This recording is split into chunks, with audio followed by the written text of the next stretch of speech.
We are getting some breaking news out of London, Ontario this hour. This is in the trial of 5 former World Junior hockey players. So let's go live now to the CBC's Ali Chiasson. She's been following the trial since the beginning. Joins us now from outside of the courthouse. First, also a warning for our viewers that some of the contents or what we've heard inside the courtroom contains disturbing or graphic details that are connected to allegations of sexual assault. Okay, so some breaking information. Ali, bring us up to speed. So, Arthi, the lawyers have all rested their cases, and now they will take the rest of the week to prepare their closing submissions, which will begin on Monday. So today was brief, but it doesn't mean there wasn't still some interesting testimony to tell you about. So first up today was Dan Brown. He's the defense attorney for Alex Formanton. He calls up Detective Lindsay Ryan.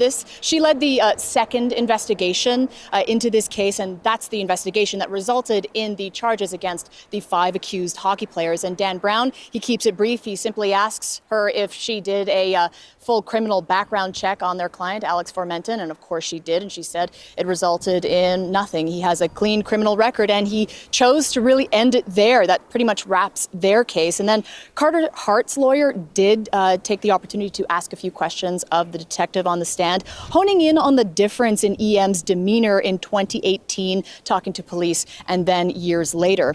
Detective Ryan says that in the 2018 statement, EM appeared to be, quote, self-blaming and not sure if what happened was wrong.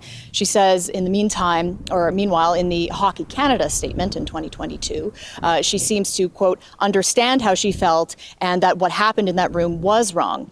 Another interesting point came up when the Crown was doing their cross-examination, asking Detective Ryan about EM's reaction when the detective had informed the complainant that they would be reopening the case. She said that the complainant was quite upset, and the detective took that to mean that she was reopening old wounds as well as the case. And when that was said, that is also when we heard a gasp and sort of scoffing coming from some of the accused hockey players' family who were in the gallery today.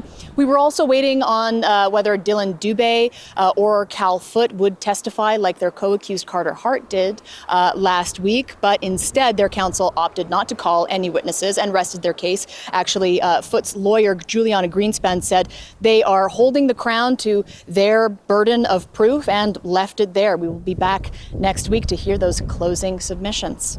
Okay, thanks for the update on this, Ali. That is the CBC's Ali Chiasson in London, Ontario.